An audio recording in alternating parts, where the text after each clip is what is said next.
केवल 1 मिनट वह अनुभव में टिक जाओ और कहीं भी तुम जाओगे तो ये वृत्तियां चली रही तो स्वर्ग में से भी वापस, नरक में से भी वापस, 2 पैर वाले में से भी वापस, तो 4 पैर वाले में से भी वापस। तुम जन्म पर जन्म, जन्म पर जन्म, कसरत पर कसरत, शीर्षासन पर शीर्षासन करते रहोगे। ये उपदेश सतपात्र सतशिष्यों को ही टिकता है और सतगुरुओं की अनुभूति वाला उपदेश है, जो शिव जी की अनुभूति है। शिव जी कहते हैं वशिष्ठ को कि हे मुनीश्वर, सहस्त्र नेत्रधारी इंद्र भी देव नहीं है और भगवान विष्णु भी देव नहीं है, तो ब्रह्मा जी भी देव नहीं, मैं भी, रुद्र भी देव नहीं, तुम भी देव नहीं, मैं भी देव नहीं। देव तो वह है जो अनामय पद, जो अंतर्यामी, जहां से वृत्तियां उठती है और मिट जाती है, फिर भी जो नहीं मिटता, वास्तविक तुम्हारा, हमारा, इंद्र का और विष्णु का वास्तविक देवत्व वही देव है। सदा समचित्त रहना ये देव की पूजा है। और तीनों गुणों का जो व्यवहार है वो उस व्यवहार की सत्यता से अपने को बचाकर उसी देव को अर्पण करना, यही बिली पत्र चढ़ाना है।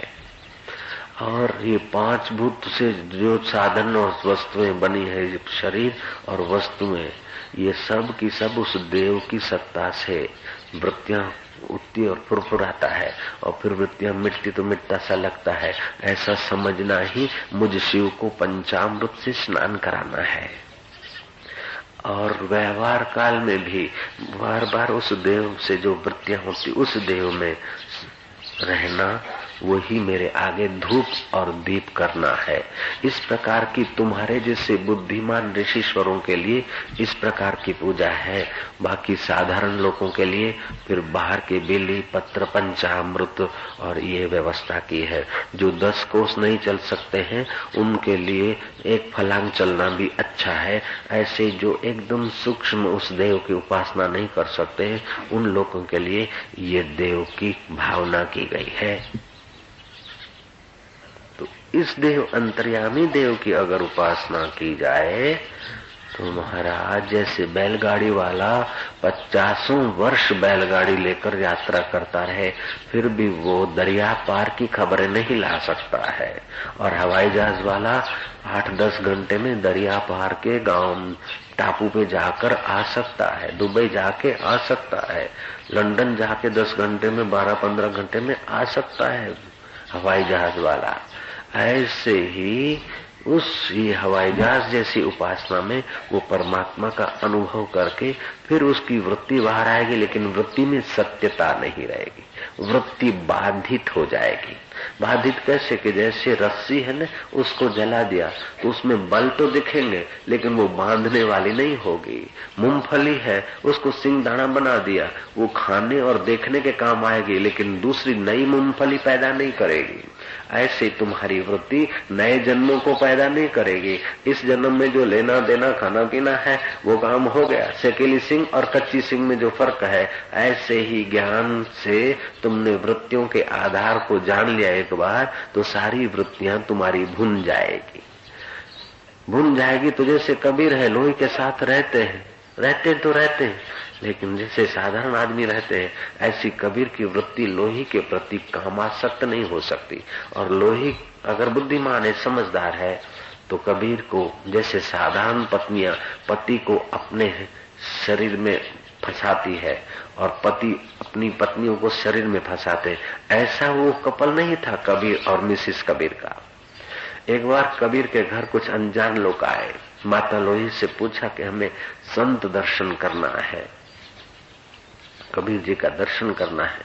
उन्होंने कहा कि वो अभी शमशान में गए हैं किसी अर्थी के साथ, और पैदल जाना होता अभी भी ना, और बहुत समय लगेगा, आप दूसरे समय आना।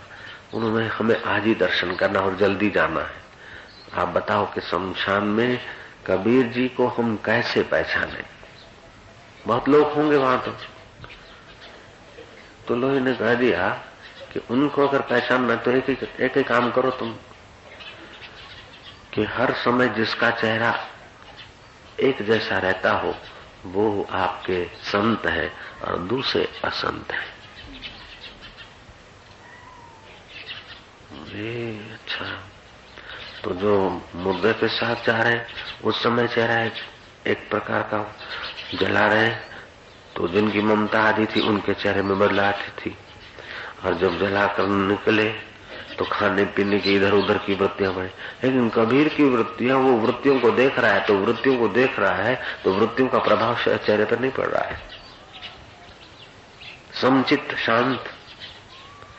ऐसे कबीर को एक बार गोरखनाथ ने पकड़ा रास्ते में कि महाराज तुम और इतने पूजे जाते हो, हम फक्कड़ साधु त्यागी जति जोगी, और हमारी कोई छिकनी नहीं लेता, और संत कबीर महापुरुष भगवान प्रभु,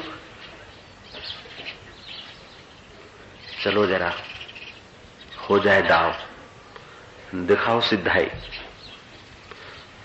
कबीर के हाथ में धागा था, धागे की वो ढेरी होती। बोले महाराज हम तो कुछ नहीं जानते, हम तो ताना बुनी करते बस, और कुछ नहीं। नहीं, गोरखनाथ ने कहा नहीं महाराज आप कुछ बताए। ऐसा करके गोरखनाथ ने अपना त्रिशूल भोंक दिया जमीन में, और योग बल से त्रिशूल पे बैठ गया, ऊंचा आसन बना के। कबीर को बोलता है आओ करो शास्त्रार्थ। कबीर ने कहा मेरे पास तो आसन नहीं है। बोले महाराज दिखाओ।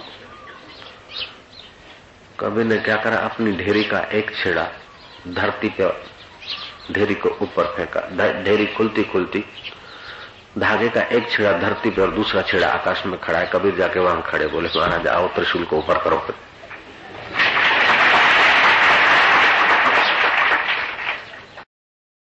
गोरखनाथ ने कहा चलो छोड़ो, दूसरा खेल खेलते हैं।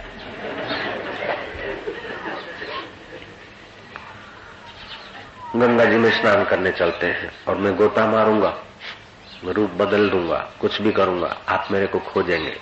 संता कुकड़ी लिक छिप रांद कयूं, और मैं जल में जाऊंगा और आप खोजेंगे, आप जल में जाएंगे मैं खोजूंगा। मारा गोता, मेढक बन गए।